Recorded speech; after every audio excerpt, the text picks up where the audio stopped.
वालेकुम अस्सलाम। सर, सबसे पहले तो प्रोग्राम में खुशामदीद। हम बात कर रहे हैं पाक भारत जो तनाव है, जो कशीदगी है, और इस सारे तनाव कशीदगी भारतीय जारहियत के मुकाबले में पाकिस्तान ने जिस तरह का एक दिफाई पोजीशन अपनाई और साथ में पाकिस्तान ने एक अखलाकी और सफारती महाज पे फतहयाब हुआ।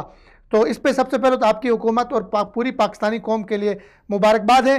तो इस सारी सूरत हाल को आप किस तरह देखते हैं कि पाकिस्तान ने किस खूबसूरती के साथ इसको हैंडल किया और आलमी सतह पर इसका क्या पैगाम दिया पाकिस्तान ने, पीस का, अमन का? इस सारे सूरत हाल को आप किस नज़र से देखते हैं? बिस्मिल्लाहिर्रहमानिर्रहीम। सबसे पहले मैं आप लोगों का शुक्रगुजार हूँ कि आपने हमें ये मौका दिया अपनी पोजीशन अपनी आवाम के सामने, अपने ओवरसीज पाकिस्तानी के सामने और जो सारे इस वक्त सुन रहे हैं दोस्त उन के सामने क्लियर करने का। देखिए, बड़े अरसे से हम सफारती महाज पे भारत के अगेंस्ट कोई कामयाबी हासिल नहीं कर पा रहे थे। सही। उसकी बुनियादी वजह ये थी कि हमारे पास लीडरशिप का फुकदान था। ऐसी लीडरशिप जो राइट टाइम पे राइट फैसला करने की काबिलियत रखती हो। अल्लाह के फजलो करम से 2018 के इलेक्शन में पाकिस्तान की कौम ने एक ऐसे लीडर को चुना जो सही मायनों में अमन का दाई है। अमन इस रीजन के लिए क्या, इस दुनिया के लिए चाहता है। और उसकी सबसे बड़ी बात यह है कि वो अपने मुल्क की तरक्की के रास्ते में किसी किस्म की रुकावट नहीं चाहता था। जी। उसके ऊपर जो ये एपिसोड हुई पुलवामा के हवाले से, भारत ने बावेला मचाया कि पाकिस्तानी टेररिस्ट ने किया, जो कि अब सारी दुनिया में साबित हो चुका कि ये सारे का सारा काम मोदी की गवर्नमेंट ने खुद किया, बल्कि उनके अपने ही लोगों की तरफ से।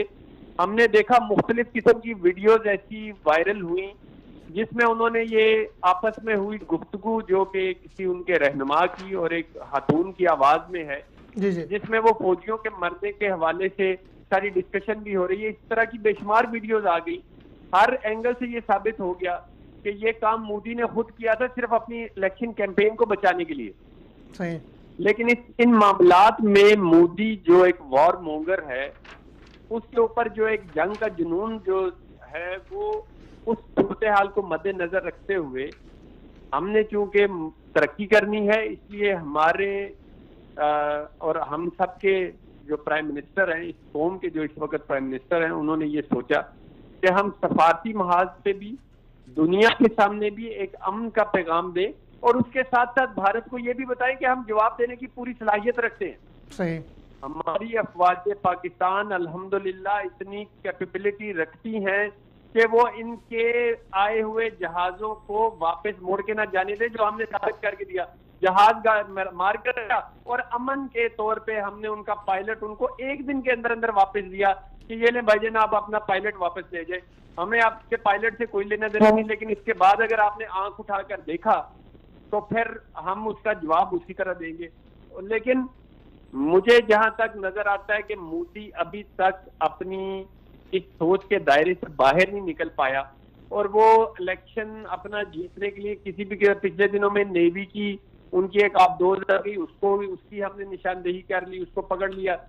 तो मेरा मोदी को और स्पेशली इस वक्त दुनिया के तमाम लीडर्स को ये पैगाम है कि इस हिस्से की सलामती और बेहतरी के लिए बड़ा जरूरी है कि मोदी जैसे जो जंग को जो है ना वो मुसल्लत करने वाले हैं, उनसे जान छुड़वाई जाए।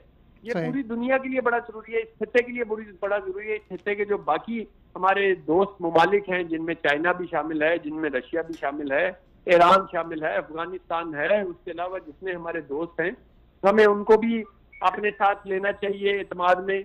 अभी रिसेंटली OIC ने इसका एक दफा फिर इस चीज का इजहार किया कि भारत एक दहशतगर्द मुल्क है, इंतहा पसंद मुल्क है, और उसकी वजह यह है कि मोदी एक इंतहा पसंद लीडर है। तो लेकिन हम इंशाल्लाह ताला अमन का पैगाम इसी तरह देते रहेंगे। पाकिस्तान तहरीक इंसाफ इंशाल्लाह ताला सबसे पहले इस मुल्क की तरक्की, इस खित्ते की तरक्की के लिए कोशिशां हैं और कोशिश है कि मामलात जो है वो टेबल के ऊपर बैठ के डायलॉग के जरिए तय किए जा सके।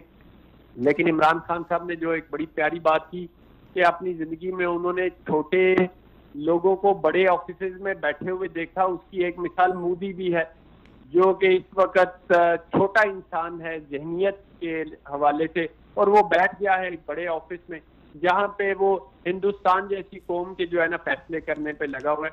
तो मेरे ख्याल से मोदी को भी अकल के नाखून लेने चाहिए और इस तरह की हरकतों से बाज आना चाहिए।